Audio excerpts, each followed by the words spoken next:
समंदर के किनारे पर बसे रामपुर नाम के गांव में बहुत कम लोगों की जनसंख्या थी।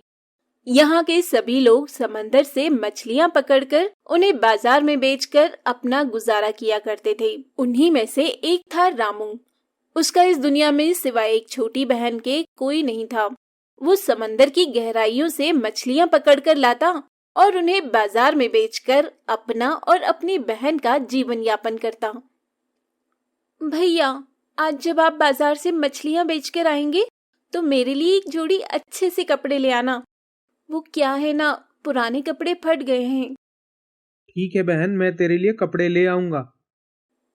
देखो भैया, ध्यान से ले आना, पिछली बार की तरह भूल ना जाना। हाँ हाँ मेरी प्यारी बहना, मुझे याद रहेगा। इतना कहकर रामू मछलियां पकड़ने वाला जाल उठाकर समंदर की ओर चल देता है।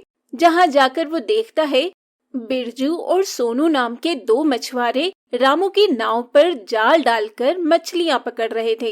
ये देख रामू उन दोनों से कहता है, अरे सोनू भैया और बिरजू भैया, आप मेरी नाव पर क्या कर रहे हैं? अरे देखो तो कौन आया है, रामू भैया आए हैं। अरे हाँ, तुमने सही कहा, ये तो रामू है जो कुछ दिन पहले गायब हो गया था पैसे देने के चक्कर में। अरे नहीं नहीं भाई, ऐसी कोई बात नहीं है। वह मेरी बहन की तबीयत कुछ खराब थी, इसलिए मैं उसे अस्पताल लेकर गया था। मैं आपके पैसे जल्द ही वापस कर दूंगा। अब बहुत हो गया रामू, तेरे रोज रोज का ड्रामा अब बंद कर। तेरे इन बहनों से हम तंग आ गए हैं, इसलिए हम तेरी इस नाव पर कब्जा कर रहे हैं। आज के बाद समंदर किनारे नजर भी मत आ जाना, समझे? तुम दफा हो जाओ यहाँ से। नहीं नहीं भैया, ऐसा मत करो। आप तो जानते ही हैं कि इस दुनिया में मेरी बहन के सिवा कोई और नहीं है, और इस नाव के जरिए ही हमारा घर चलता है। अगर आप यह नाव छीन लेंगे तो मैं मछलियां कैसे पकड़ूंगा और अपना घर कैसे चलाऊंगा? यह सब तो तुम्हें पैसे उधार लेने से पहले सोचना चाहिए था ना। अब कुछ नहीं हो सकता, दफा हो जाओ यहाँ से। इतना कहकर बिरजू और सोनू रामू को उसी की नाव से धक्का देकर भगा देते हैं। रामू को कुछ भी समझ नहीं आता है। वो परेशान होकर समंदर के किनारे पर सर नीचे करके रोने लगता है। तभी उसकी नजर समंदर के पास तड़प रही एक मछली पर जाती है और ये देखकर वो कहता है, अरे लगता है यह मछली पानी के लहरों से जमीन पर आ गई है। अगर यह ऐसे ही तड़पती रही तो मर जाएगी। इसे वापस पानी में डाल देता हूँ। इतना कहकर रामू उस मछली को अपने दोनों हाथों से उठाकर समंदर में वापस डाल देता है और वो मछली पानी के अंदर चली जाती है। ये देखकर रामू खुश हो जाता है और वापस एक किनारे पर जाकर बैठ जाता है। कुछ देर में पानी में अजीब सी हलचल होने लगती है और आसपास में बिजली गरजने लगती है। ये देखकर रामू बहुत डर जाता है और जल्दी से अपने घर की ओर भाग जाता है। अरे रामू भैया, आज तो आप बहुत जल्दी आ गए। और ये क्या, आप तो खाली हाथ आए हैं। मैंने आपको कुछ कहा था लाने के लिए, क्या आप फिर भूल गए? अब मैं इसे क्या बताऊं कि हमारी कमाई का जरिया हमसे छीन लिया गया है। अगर मैंने इसे सच बता दिया तो इसे बहुत दुख होगा। कुछ बहाना करना होगा। क्या हुआ भैया? कुछ नहीं बहन, वो आज मेरी तबीयत कुछ ठीक नहीं है ना, इसीलिए मैं घर जल्दी आ गया। माफ करना। अच्छा, कोई बात नहीं भैया, आप आराम करो, मैं आपके लिए कुछ खाने को लेकर आती हूँ। इतना कहकर मीना बाहर चली जाती है। तभी पास की एक औरत कमला रामू के घर आती है और रामू से कहती है, अरे रामू, कहाँ हो तुम? जल्दी आओ, बहुत खुशी की बात सुनानी है तुम्हें। क्या हुआ कमला दीदी? अरे रामू, वो जो हमारे दूसरे मोहल्ले के वर्मा जी है ना, उनकी पत्नी मिली थी मुझे। वो कह रही थी उन्हें तुम्हारी बहन मीना बहुत पसंद है और वो अपने बेटे राघव से तुम्हारी बहन की शादी करवाना चाहती है। ये तो बहुत अच्छी बात है कमला बहन, लेकिन लेकिन क्या रामू, रिश्ता बहुत अच्छा है और लड़का भी बहुत ईमानदार और शरीफ है। देख, ऐसा रिश्ता कभी नहीं मिलेगा। तेरी बहन राज करेगी उस घर में। वो सब तो ठीक है दीदी, लेकिन ये सब इतनी जल्दी कैसे करें?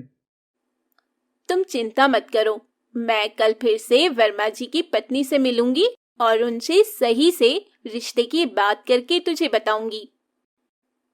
इतना कहकर कमला वहां से चली जाती है और उसके जाने के बाद रामू और परेशान हो जाता है। रात भर रामू इसी बारे में सोचता रहता है कि ना तो अब नाव है, ना ही मछलियां पकड़ने के लिए कोई सहारा। अगर उसने वापस काम शुरू नहीं किया तो वो अपना घर कैसे चलाएगा और बहन की शादी कैसे करेगा। इसी सोच में डूबा बेचैन रामू सुबह सुबह समंदर के किनारे जाकर उदास बैठ जाता है। हे भगवान, मुझे कुछ समझ नहीं आ रहा है कि मैं क्या करूं। अपनी बहन की शादी और घर, ऊपर से ये कर्ज, ये सब कैसे होगा। भगवान, कोई तो रास्ता दिखाओ। रामू इतना कहता ही है कि तभी आसमान में फिर काले बादल छा जाते हैं।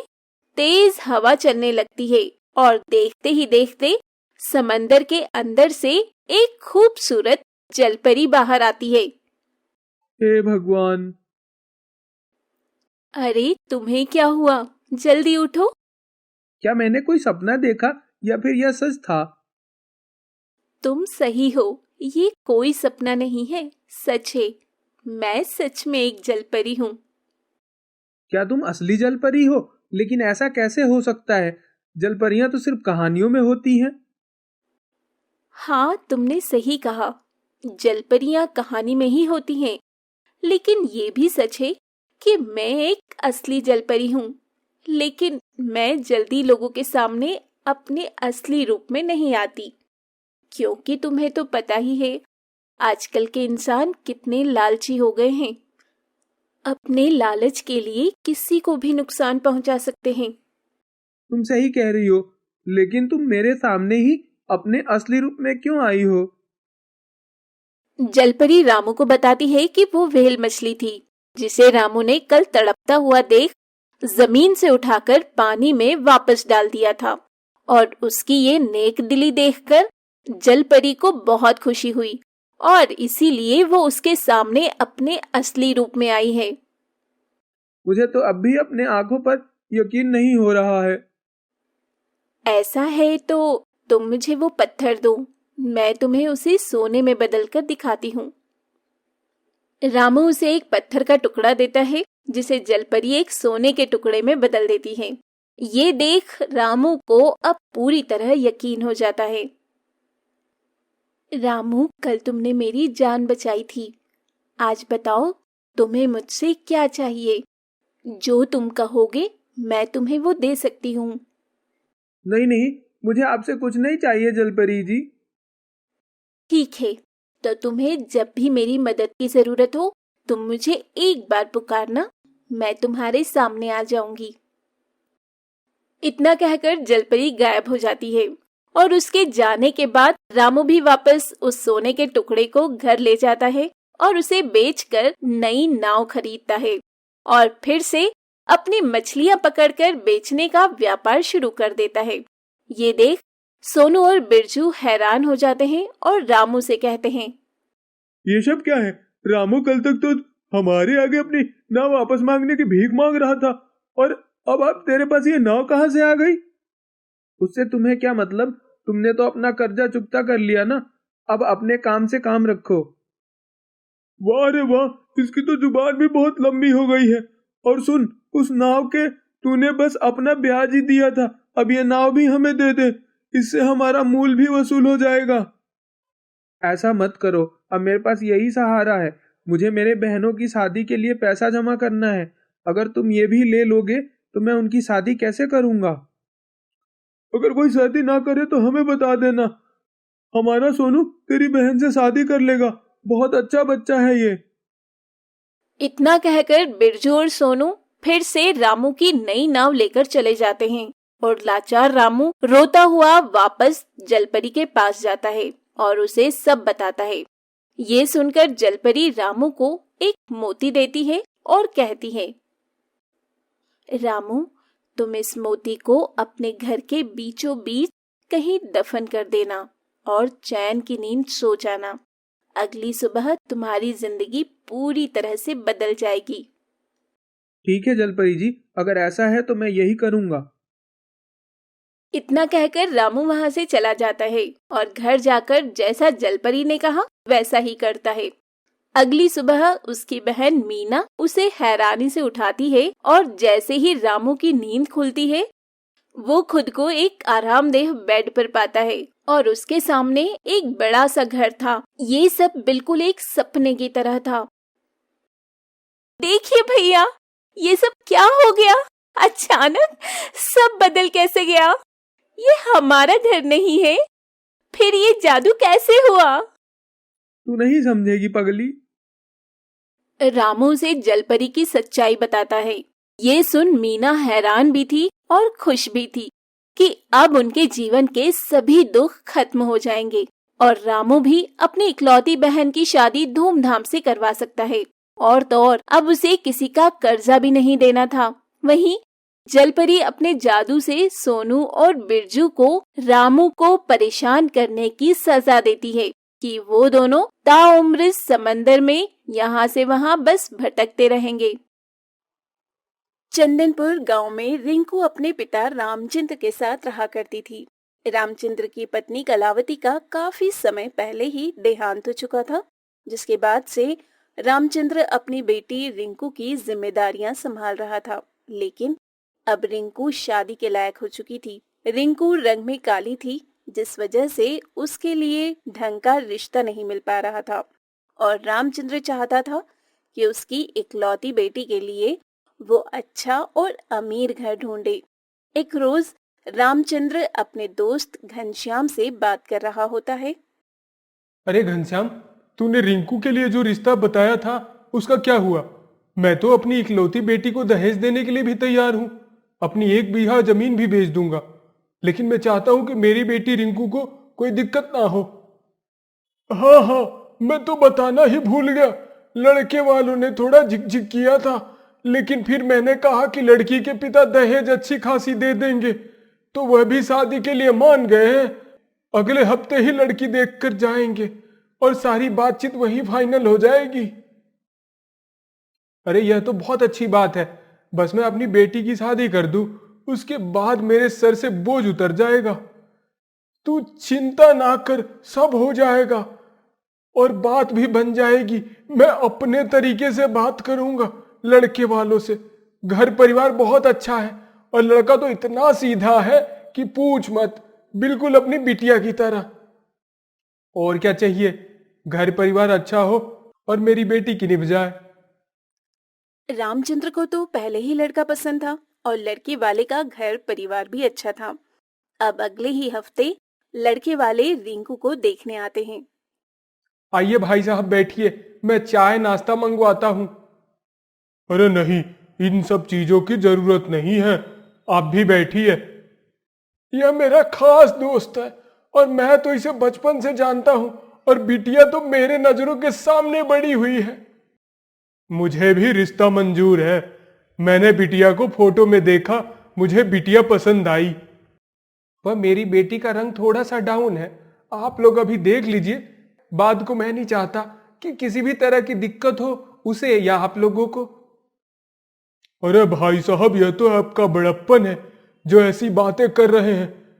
मैंने सब कुछ देख लिया है, बस आप सामने से लड़की दिखा दीजिए। पहले भी हमें लड़की पसंद है और अब दिखाने के बाद भी पसंद होगी। रिंकू को देखने लड़का और लड़की के पिता अशोक आए होते हैं और वो रिंकू को सामने से देखकर रिंकू को पसंद कर लेते हैं। रिंकू वाकई रंग में काली थी, लेकिन वो बहुत सीधी और समझदार भी थी और इस रिश्ते को जल्द से जल्द पक्का कर दिया जाता है। रामचंद्र अपनी बेटी की शादी तो करता है, लेकिन शादी में घर के सामान से लेकर दहेज तक अच्छा खासा देता है। अब रिंकू शादी के बाद अपने मायके से विदा होकर ससुराल पहुंचती है। अब जब रिंकू की सास कोकिला रिंकू का घूंघट उठाती है, तो वो घूंघट उठाते ही 2 कदम दूर हो जाती है और हाय तौबा करने लगती है। अरे राम रे राम, ये कैसी लड़की उठा लाया? बाप ने दहेज तो ठीक दिया है, लेकिन दहेज के साथ ये लड़की ऐसी, लग रहा है कोयले की खदान से उठा कर लाए हैं इसे। इतने लोगों के सामने तुम्हारा ड्रामा चालू हो गया, बाद में यह सब नौटंकी करना। अभी बाद की रस्म पूरी करो। हाय तौबा, कोकिला बहन सच में कितनी काली बहू लेकर आई हो। लगता है दहेज की लालच में कुछ भी उठा लाई। लड़की लड़के को पसंद है, लड़की मुझे भी पसंद है। और अगर लड़की किसी और को पसंद नहीं तो अब शादी हो चुकी है, तो बातें बनाने का कोई फायदा नहीं। तुम्हें तो मैं बाद में बताती हूँ, अभी रस्म पूरी हो जाने दो। ये कोयले की खदान से जो तुम बहू उठाकर लाए हो, इस पर तो सारा मोहल्ला थू थू करेगा। कोकिला अपनी काली बहू को देखकर उसे खूब खरी खोटी सुनाती है। ये सब सुनकर रिंकू को बहुत बुरा लगता है, लेकिन रिंकू को पता था कि उसका रंग काला है, जिस वजह से वो बचपन से अपने रंग रूप के ताने सुनती आई थी। अब रिंकू अपने कमरे में पहुंचती है तो रिंकू का पति मोहन रिंकू से बड़े ही प्यार से कहता है, रिंकू, तुम्हें माँ का तो बुरा नहीं लगा? माँ की आदत है बिना बात के बोलने की। तुम उनकी बातों पर ध्यान मत देना। मुझे तुम पसंद हो और तुम्हें मैं, बस इतना ही चाहिए। नहीं नहीं, मुझे माँ जी की बातों का बिल्कुल भी बुरा नहीं लगा। मैं तो अपने रंग रूप के बारे में बचपन से लोगों से सुनती आई हूँ। रंग का काला होना कोई बुरी बात नहीं, और मैंने तो तुम्हें पहली बार में ही पसंद कर लिया था। शायद मुझे तुम्हारी अच्छाई अच्छी लगी। रिंकू का ससुराल तो अमीर था। ससुराल में रिंकू को उसका पति मोहन और उसका ससुर अशोक भी सपोर्ट कर रहे थे, लेकिन रिंकू की सास कोकिला रिंकू के रंग रूप को लेकर 24 घंटे उसे ताने देने लगी थी। एक रोज कोकिला अपनी पड़ोसन के साथ बैठी बातचीत कर रही होती है, तभी रिंकू अपनी सास और पड़ोसन के लिए चाय लेकर आती है।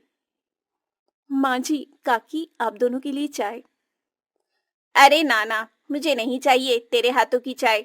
अरे तू तो खाने को हाथ लगाए तो वो भी मैला हो जाए, इतनी भद्दी दिखती है तू। चली जा मेरी नजरों के सामने से। अरे नहीं नहीं कोकिला की बहू, तेरे हाथों की चाय मुझे रास नहीं आएगी। अरे कलमुही करम जली, तुझे मेरे ही घर आना था, दूर हो जा मेरी नजरों से। रिंकू को अपनी सास और पड़ोसन की बात बुरी लगती है, लेकिन बेचारी क्या करती। जब वो इतना ताना सुन ही रही थी तो 2-4 ताने और से ही। एक रोज रिंकू को मोहन घूमने बाजार लेकर जाता है। बाजार में मोहन को उसकी कॉलेज की 2 लड़कियां मिल जाती है और वो मोहन के पास आती है। अरे मोहन, तू तो छुपा रुस्तम निकला, किसे गोलगप्पे खिलाने लाया है? स्वाति, तू यहाँ? अरे क्या बात है, इतने दिनों बाद दिखे हो तुम दोनों। मैं यहाँ गोलगप्पे अपनी पत्नी के साथ खाने आया हूँ। रिंकू, यह मेरी कॉलेज की दोस्त स्वाति और रेखा, और यह मेरी पत्नी रिंकू। ये तेरी बीवी है? अरे तू कहाँ और ये कहाँ? वैसे तो कॉलेज में सबको कहा करता था कि तू ऐश्वर्या राय, कैटरीना कैफ जैसी पत्नी लाएगा। फिर क्या हुआ, बिपाशा बासु से भी गई गुजरी पत्नी मिल गई तुझे। अरे स्वाति, तुम कैसी बात कर रही हो? यह मेरी पत्नी है, मुझे पसंद है, तो तुम ऐसे कैसे बोल सकती हो? अरे मैंने कुछ गलत तो नहीं बोला। सच तो यही है कि तुम दोनों की जोड़ी बिल्कुल मेल नहीं खाती। स्वाति की बात सुनकर मोहन अपनी पत्नी का हाथ पकड़कर वहां से निकल जाता है और जब घर आता है तो रिंकू उदास होती है। मोहन रिंकू को समझाता है, लेकिन रिंकू अपने पति से कहती है, उन लोगों ने कुछ गलत नहीं कहा, मैं जैसी हूँ उन्होंने वैसा ही बताया, लेकिन आप इतना गुस्सा क्यों हो गए? अरे बोलने का तरीका होता है, उन सबको छोड़ो और तुम मुझे यह बताओ, तुमने बीच में पढ़ाई को छोड़ दी? तुम मेडिकल कर रही थी ना? पापा जी ने मुझे सब बताया था। वो पढ़ाई मैंने कब की छोड़ दी, अब मेरी शादी हो चुकी है। मैं अपने घर परिवार गृहस्थी में समय देना चाहती हूँ। बिल्कुल भी नहीं। मैं कमाकर तुम्हारे मेडिकल का खर्चा उठाऊंगा और तुम्हारे डॉक्टर बनने का सपना पूरा करूंगा। मोहन रिंकू को बहुत सपोर्ट कर रहा था और वो अब रिंकू की मेडिकल की पढ़ाई शुरू करवा देता है। रिंकू भी पढ़ने लिखने में तेज थी और तो और कुछ ही महीने में रिंकू अपने मेडिकल की एग्जाम भी क्लियर कर लेती। लेकिन इसी बीच रिंकू के गांव में एक महामारी फैली होती है, जिसमें गांव के हर दूसरे तीसरे आदमी को खांसी हो रही थी और ये खांसी इतनी ज्यादा तेज हो जाती थी कि खांसने वाला कई कई मिनट तक खांसता रह जाता। और ये खांसने की बीमारी कोकिला को भी हो जाती है। तुम दूर रहा करो, और तुम्हें कहा है कमरे से बाहर मत निकलो। गांव में हर दूसरे तीसरे आदमी को यह खांसने की बीमारी लग गई है। यह किसी महामारी से कम नहीं है, और तुम अब घर के लोगों को भी यह बीमारी करवाने वाली हो। मोहन और बहू तो घर में है, नहीं वरना तुम उन्हें भी यह बीमारी लगा देती। ये कैसी बातें कर रहे हो तुम? छुआछूत कर रहे हो अपनी पत्नी से। मैं सच कह रहा हूं, कोई छुआछूत की बात नहीं है। अगर यह बीमारी मुझे मोहन या बहू को हो गई तो फिर बढ़ती चली जाएगी। कोकिला को अपने पति की बातें बुरी लगती है। वहीं दूसरी तरफ कुछ ही दिनों बाद रिंकू अपनी पढ़ाई शहर से पूरी कर आती है और वो अब डॉक्टर भी बन चुकी थी। लेकिन जब रिंकू गांव में आती है तो लोगों की खांसी की बीमारी के बारे में उसे पता चलता है और वो अब गांव में एक शिविर लगवाती है जिसमें सभी की जांच की जाती है और रिंकू गांव में बढ़ रहे इस महामारी का समाधान ढूंढती है और इसके इलाज के लिए शहर से कई डॉक्टर आते हैं और गांव के लोगों का इलाज करते हैं। हालांकि सप्ताह भर के अंदर ही गांव के लोगों में सुधार दिखता है और कोकिला भी पहले से ठीक थी। बहू, तूने तो चमत्कार कर दिया। पूरे गांव के लोगों को तूने जिस तरह से ठीक किया है, हर कोई दुआएं दे रहा है तुझे। आपकी बहू तो डॉक्टर बन गई है, अब वो बुरी से बुरी बीमारियों का इलाज कर सकती है। बहू, मैंने तुझे कितना गलत बोला। तेरे रंग रूप को लेकर हमेशा तुझे सुनाती रही, लेकिन तूने सब बातों को पीछे छोड़कर आगे बढ़ने का फैसला किया और मेरे बेटे ने भी तेरा साथ दिया। तभी तो आज जो लोग तुझे तेरे रंग रूप को लेकर ताने दिया करते थे, आज वो ही तेरी तारीफ करते नहीं थक रहे। इस घर में मेरा फैसला कभी गलत हो ही नहीं सकता, और रिंकू को बहू बनाने का फैसला भी मेरा ही था। क्यों रिंकू बहू, सही कहा ना मैंने? रिंकू बेशक काली थी, लेकिन रिंकू के हौसलों को उसका पति मोहन उड़ान देता है और जल्द ही रिंकू भी अपने पति का सपोर्ट पाकर अपने डॉक्टर बनने के सपने को पूरा कर पाती है। पूजा और योगेश शादी के मंडप में बैठे 7 जन्मों के कस्मे वादों के साथ शादी के बंधन में बंधने जा रहे थे। जहां पूजा और योगेश अपनी नई शादीशुदा जिंदगी की शुरुआत करने के सपने देख रहे थे, वहीं योगेश की मां सुषमा पूजा के पिता श्यामलाल से बार बार एक ही बात कह रही थी। अरे भाई साहब, कहाँ रह गए आपके पैसे? लड़की का कन्यादान होने जा रहा है, लेकिन अब तक दहेज के पैसे नहीं आए हैं। बस मैंने अपने छोटे भाई को कहा है, वह लेकर आता ही होगा। अब तब तक बाकी की रस्में पूरी करवाइए। अरे समधी जी, इतनी भी क्या जल्दी है? एक बार पैसे आ जाने दीजिए, शादी ब्याह तो हो ही जाएगा। कौन सी लड़की भागी जा रही है आपकी? लेकिन मुहूर्त तो निकलता जा रहा है ना, मेरा छोटा भाई किशन लाल आता ही होगा। उन्हें आ जाने दीजिए, तब तक मैं कुछ खा पी लेती हूँ। देखो जरा क्या कुछ बनवाया है बारातियों के लिए। जी जरूर समधन जी, आइए आप बैठिए, मैं आपके लिए खाना मंगवाता हूँ। इधर पंडित जी बार बार मुहूर्त निकला जा रहा है कहकर मंत्रों को बीच में ही रोक दे रहे थे, लेकिन सुषमा श्यामलाल को अपनी बेटी पूजा का कन्यादान करने ही नहीं दे रही थी। देखिए समधन जी, पंडित जी का भी कहना है कि मुहूर्त निकलता जा रहा है। आप मेरी बात समझने की कोशिश कीजिए। बस मेरा भाई आता ही होगा, थोड़ा सा समय और दे दीजिए उसे। अरे बड़ी लंबी उम्र है समधी जी, आपके भाई की आ ही गए। पूरा कैश तो है ना, पूरे 5 लाख। जी जी, पूरा बंदोबस्त कर दिया था मैंने। मेरी बेटी की शादी में कोई कमी नहीं रहे, इसलिए मैं अपने घर तक को गिरवी रख दिया है। अब बेटी पैदा की है तो इतना फर्ज तो बनता है ना आपका कि आप अपने आप को गिरवी रखें या अपने घर को। क्यों समधी जी, कुछ गलत तो नहीं कहा ना मैंने? जी नहीं नहीं समधन जी, अब मैं कन्यादान की रस्म पूरी करता हूँ। सुषमा का बेटा पढ़ा लिखा और अच्छी नौकरी करता था। सुषमा ने अपने बेटे की शादी के लिए लड़की वालों से 5 लाख रुपए कैश, घर का सामान और 1 कार दहेज की मांग की थी, जो श्यामलाल जैसे तैसे पूरा करता है। अब पूजा भी शादी करके अपने मायके से ससुराल आती है। श्यामलाल तो सोचता है उसने अपने बेटी को इतना कुछ दिया है कि उसकी सास उसे कुछ भी नहीं कहेगी और हमेशा ही उसे अपनी पलकों पर बैठा कर रखेगी। लेकिन सुषमा इतनी लालची थी कि दूसरे दिन से ही उसके मन का लालच और भी बढ़ता जा रहा था। अरे बहू, कल पग फेरे की रस्म है तो तेरे बाप को बोल देना कि यहाँ से 10 लोग जाएंगे, उनका खाना पीना बन जाना चाहिए और सभी को शगुन में नए कपड़े और 1000 रुपए तो दे ही दें। लेकिन माँ जी, पग फेरे की रस्म में तो सिर्फ लड़की जाती है, लड़के के रिश्तेदार नहीं। और ये कौन सा रिवाज है जिसमें पैसों के साथ कपड़े देने पड़ते हैं? हमारे यहाँ तो यही रिवाज है, इसीलिए पहले से बता रही हूँ। अच्छा माँ जी, अगर ऐसा है तो कोई बात नहीं, इस पग फेरे की रस्म को रहने ही देते हैं। मेरे पिता ने अभी अभी आप लोगों को इतना कुछ दिया है कि उनका हाथ खाली हो चुका है।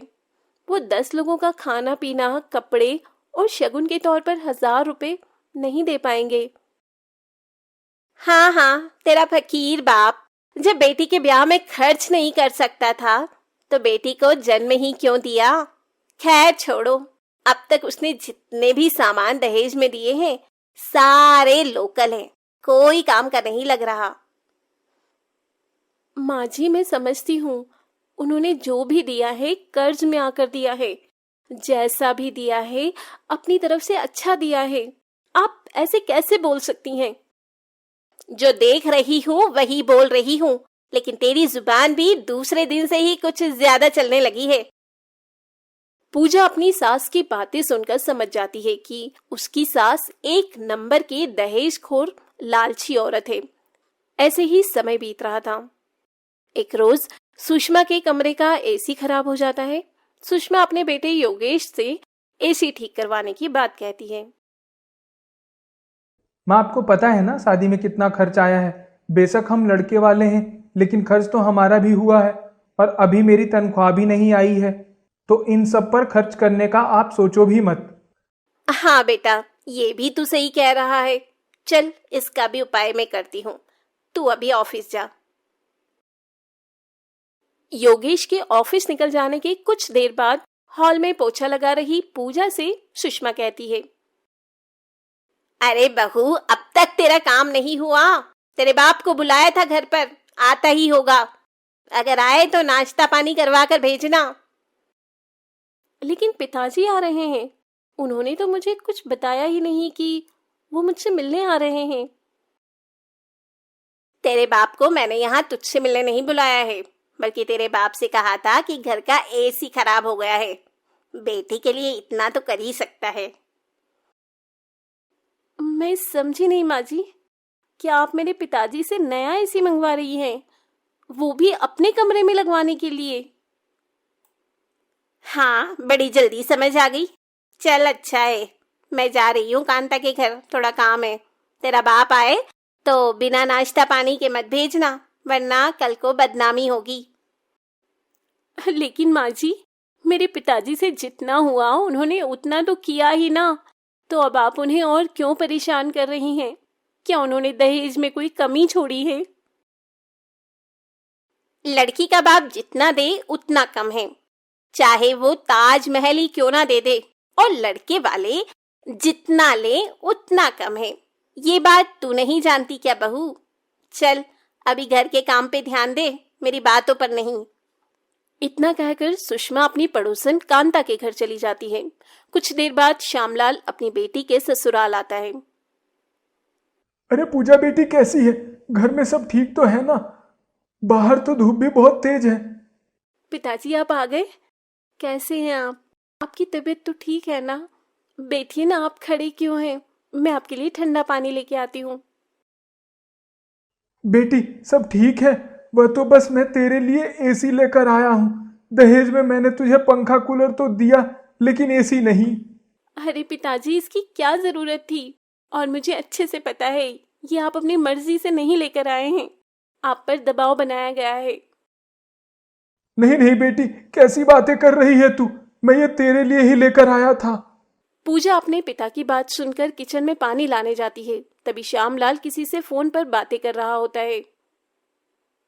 मालिक, जल्द पैसे दे दूंगा। अभी मैं बेटी के घर आया हूँ, ज्यादा बात नहीं कर सकता, माफ कीजिएगा। मैं घर आते ही आपसे मिलने आता हूँ, बस कुछ दिन और। पिताजी लीजिए पानी। और किसका फोन था? आप इतने परेशान क्यों हैं? बताइए क्या बात है? आप मेरी शादी के बाद कर्ज में आ गए हैं, मुझे पता है, इसलिए आप इतना परेशान हैं। अरे अरे, तुझे चिंता करने की कोई जरूरत नहीं है, सब हो जाएगा। और समधन जी कहाँ है? कहीं नजर नहीं आ रही है। मैं चलता हूँ, यह एसी उन्हें दिखा देना। पूजा तो सब जानती थी कि उसके पिता बिना बोले ये एसी नहीं लाए हैं, बल्कि उसकी सास ने इतना दहेज लेने के बाद भी उसके पिता को प्रताड़ित कर रखा है। और पूजा भी दहेज की बढ़ती मांग से प्रताड़ित हो रही थी। एक रोज सुषमा हॉल में बैठी टीवी देख रही होती है, तभी टीवी अचानक बंद हो जाता है। सुषमा बहुत कोशिश करती है लेकिन टीवी नहीं चलता। तभी सुषमा पूजा के पिता श्यामलाल को फोन लगाकर कहती है, अरे समधी जी, कैसे हैं आप? आपने एसी तो बड़ा अच्छा दिया है, ठंडी ठंडी हवा आती है। बस मैंने तो आपको इसीलिए याद कर लिया कि मेरा मनोरंजन नहीं हो पा रहा है। अभी अभी टीवी खराब हो गया है, सोचा आपको बता दूं, आप भिजवा दें अपनी बेटी के लिए टीवी। 1 मिनट माँ जी। पिताजी आप फोन रखिए, मैं बाद में बात करती हूँ। और माँ जी, आप अगर आपने गलती से भी मेरे पिताजी के हालचाल लेने के लिए भी अब फोन किया तो मुझसे बुरा कोई नहीं होगा। देख रहा है योगेश, तेरे सामने ही तेरी पत्नी मुझे धमका रही है। आपको जो समझ में आए वो समझिए माँ जी, लेकिन मेरे पिताजी अब आपको कुछ भी नहीं देंगे दहेज में। वैसे ही आपने सामान से लेकर पैसे तक लिए हैं और मेरे दहेज का सामान आपने अपनी बेटी के लिए भिजवा दिया है। और जो चीज खराब हो रही है वो आप मेरे पिताजी से मंगवा रही हैं। क्या ये गलत नहीं है? माँ, आज मैं आपको कुछ नहीं कहूंगा, पूजा बिल्कुल ठीक कह रही है। तो इसकी बातों में मत आ। अगर इसे यहाँ से जाना है तो जाए, मैं नहीं रोकने वाली। मैं तेरी दूसरी शादी करवा दूंगी और वहां से भी इससे 2 गुना दहेज मिलेगा। माँ जी, आपको जैसा सही लगे, लेकिन मैं इस घर को छोड़कर जा रही हूँ। मैं अपने पिता पर और बोझ नहीं बन सकती। मैं अपने मायके भी नहीं जाऊंगी, लेकिन जहाँ जाना होगा मैं चली जाऊंगी। मैं भी तुम्हारे साथ हूं, तुम चिंता मत करो। मैं तुम्हारे साथ 7 जन्मों के कस्मों वादों के साथ 7 फेरे लिए हैं। सुषमा अपने लालच की वजह से अपने बेटे को खो देती है, क्योंकि पूजा के घर से जाने के साथ ही योगेश भी पूजा के साथ चला जाता है। और इस बात का सुषमा को बहुत पछतावा होता है। हालांकि वो अपने बेटे को मनाती भी है, लेकिन योगेश नहीं मानता। वो भी अपनी माँ के रंग को काफी समय से नोटिस कर रहा था। इसीलिए कहते हैं, लालच बुरी बला है। भानपुर गांव बेहद ही सुंदर गांव था, जहां के लोगों में एकता थी, सभी मिलजुल कर रहा करते थे। लेकिन एक रोज गांव में अपनी बूढ़ी माँ कुंती के घर उसका बेटा कमल आता है, जो 7 सालों बाद अपने घर शहर से लौट रहा था। माँ, मुझे पहचाना? मैं कमल, आपका बेटा। कमल, तू मेरा कमल है। इतने दिनों बाद तुझे अपनी बूढ़ी माँ की याद आई। देख तो, तेरी याद में अब तो बाल भी सफेद हो गए हैं, आंखों की रोशनी भी कम हो चुकी है। माँ, मैं भी क्या करता? मैंने ऐसी जगह नौकरी पकड़ ली थी जहाँ 7 सालों का कॉन्ट्रैक्ट था, और मैंने भी उस वक्त नौकरी की तलाश में उस कॉन्ट्रैक्ट को साइन कर दिया। जो भी हो, लेकिन अब तू आ गया है ना, मैं तुझे कहीं भी नहीं जाने दूंगी। बस मुझे नहीं पता। हाँ हाँ माँ, नहीं जाऊंगा कहीं। अब तो मुझे भी आपको छोड़कर नहीं जाना है। चल, अब तू हाथ मुंह धो ले, मैं तेरे लिए खाना लगा देती हूँ। कुंती का बेटा सालों बाद घर आया था और कुंती बहुत ज्यादा ही खुश थी। और इसी खुशी में वो अपने बेटे के लिए अच्छे अच्छे पकवान बनाती है। अब कमल भी खाना पीना खाने के बाद गांव घूमने निकलता है। तभी उसे गांव की कुसुम दिखती है। कुसुम, तू कितनी बड़ी हो गई, और तेरी शादी भी हो गई। शादी ही नहीं, 2 बच्चे भी हैं मेरे। लेकिन तुम शहरी बाबू हो कौन? तुम्हें देख मुझे किसी की तो याद आ रही है, लेकिन किसकी? कमल, तुम? तुम कब आए शहर से? और कहाँ चले गए थे काकी को छोड़कर? तुम्हें पता भी है, काकी तुम्हारे लिए सुबह शाम रोती थी बस। क्या बताऊं मैं अपनी मजबूरी। चलो वो सब छोड़ो, अब मैं आ गया हूं ना, अब मैं माँ को छोड़कर कहीं नहीं जाऊंगा। ठीक है, चलती हूँ, घर में बहुत काम है। और मेरे मर्द ने मुझे तुमसे बातें करते हुए देख लिया तो बेवड़ा पीकर खामखा लड़ेगा। अरे तो तुमने बेवड़े से शादी कर ली? मुझसे कर ली होती, खुश भी रखता और 2 बच्चे ही होते। ये जो तीसरा लिए घूम रही हो, इसकी नौबत भी नहीं आने देता। अरे धत, कैसी बातें कर रहा है तू कमल? शहर से आया है तो लगता है सारी शर्म ही भूल गया है। इतना बोलकर कुसुम वहां से चली जाती है। अब कमल भी गांव घूमता हुआ आगे की ओर निकल जाता है, लेकिन तभी उसे सिगरेट पीने की तलब लगती है और वो जंगल की तरफ सिगरेट पीने जाता है। क्योंकि गांव का कोई उसे सिगरेट पीता देख लेता तो वो लोग गलत समझते। अब कमल सिगरेट पी ही रहा होता है, तभी उसके कानों में एक आवाज आती है, मुझे बचा लो, मुझे बचा लो, मैं मरना नहीं चाहती, ये लोग मुझे मार डालेंगे, कोई है, कोई है क्या? ये कैसी आवाज है? और ये आसपास से ही आ रही है, लेकिन कहाँ से? ये लोग मुझे मार डालेंगे, मुझे बचा लो, मैं कहती हूँ मुझे बचा लो, मुझे मत मारो, मेरा कसूर ही क्या है, मुझे मत मारो। ये आवाज आ कहाँ से रही है? मुझे कुछ भी समझ नहीं आ रहा है। अरे कौन है और कहाँ? मेरी आवाज सुन पा रही हैं आप? कमल ये बोलता ही है कि तभी उसे रोने की आवाज सुनाई देने लगती है और रोने की आवाज पास वाले कुएं से आ रही होती है और उसे लाल धागे से बांध रखा होता है और उस कुएं पर एक लोटा भी होता है जिसे कमल हटाता है और तभी उसके हाथ से लगकर लोटा भी वहीं गिर जाता है और वहां प्रकट होती है एक आत्मा।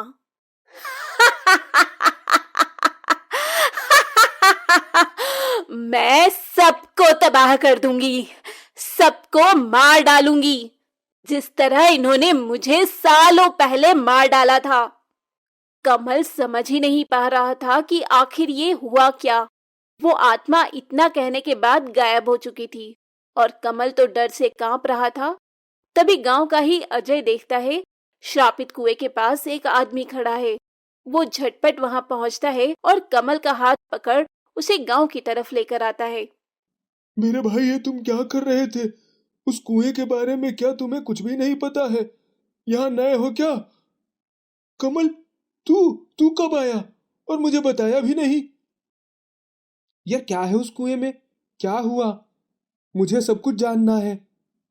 क्या हुआ? तू ठीक तो है ना? और तू इतना डरा हुआ क्यों है? क्या तूने कुछ ऐसा देखा था या तूने उस कुएं का धागा या लोटा ये सब छूने की कोशिश की? पहले तो तू मुझे बता, उस कुएं का राज क्या है?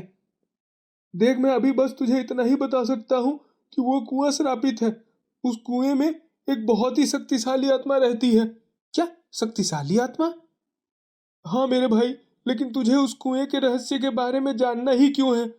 बस तू अभी मेरे साथ चल, मैंने तुझे अपने पलटन से मिलवाता हूँ।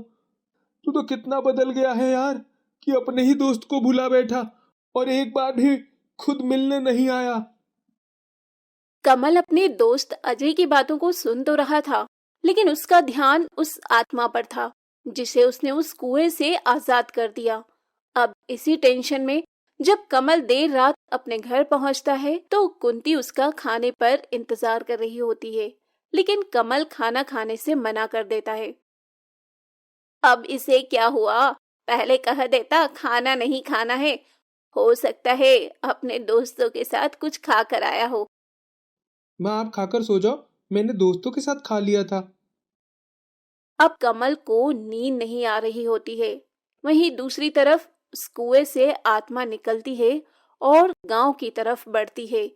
गांव एकदम सुनसान होता है, कहीं भी कोई नजर नहीं आ रहा था। तभी उस आत्मा की नजर एक बेवड़े पर पड़ती है। थोड़ी सी जो पीली है, चोरी तो नहीं की है। ओ शीला ओ रानो, मुझे मानो न मानो, कहीं हम गिर न पड़े संभल कर। क्या मैं संभाल सकती हूँ तुम्हें? क्योंकि ये कौन बोला भाई?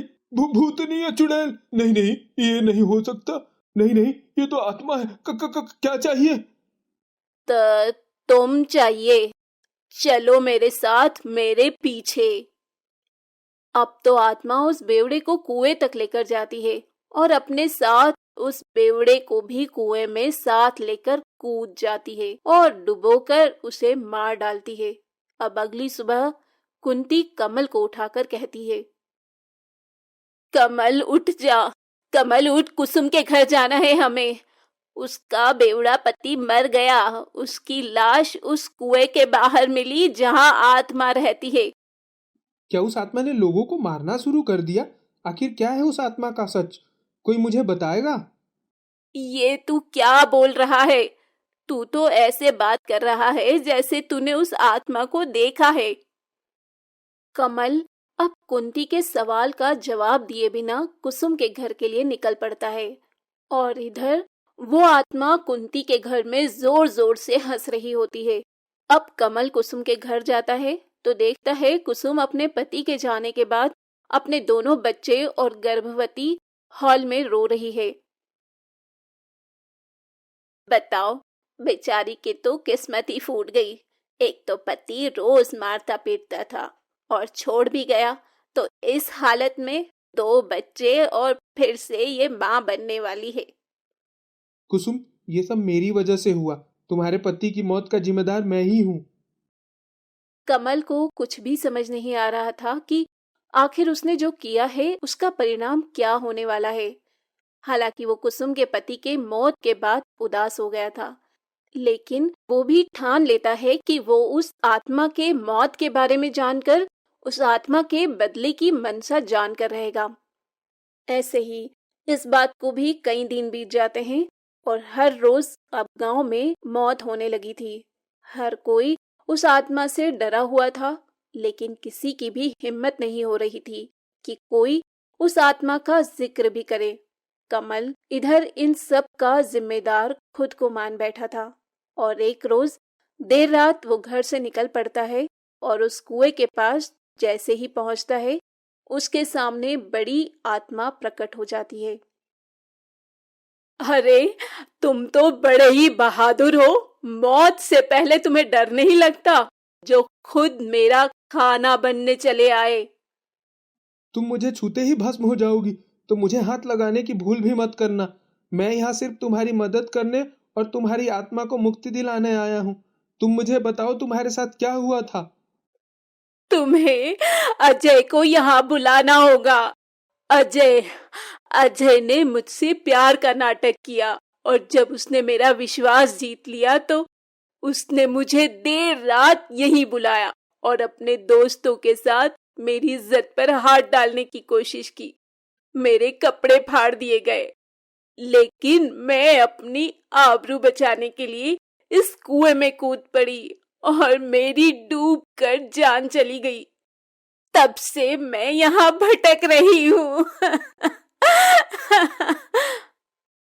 इधर कुंती कमल को जाता देख लेती है और वो अजय के घर जाकर अजय को अपने साथ लेकर जंगल के उस कुएं के पास आती है जहां कमल और वो आत्मा होती है। और अजय जैसे ही उस आत्मा को देखता है वो अजय के पास पहुंचकर अजय का गला पकड़ उसे जमीन पर गिरा देती है और उसका पैर खींचते हुए उसे कुएं में लेकर कूद जाती है।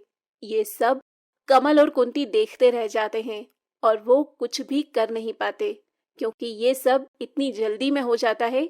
लेकिन उस आत्मा के कुएं में जाने के बाद कमल और उसकी माँ कुंती दोनों ही हाथ जोड़ उस आत्मा की मुक्ति के लिए भगवान शिव का ध्यान करते हैं।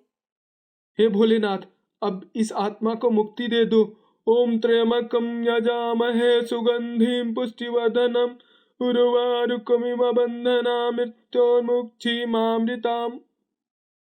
जहां उस आत्मा को अजय को मारकर अपना बदला पूरा करने के बाद मुक्ति मिल गई थी, वहीं दूसरी तरफ कमल कुसुम से शादी करके उसके बच्चों को बाप का नाम देता है क्योंकि कमल उसके पति की मौत का जिम्मेदार खुद को मान चुका था और शादी के बाद कमल खुशी खुशी गांव में ही रहने लगता है।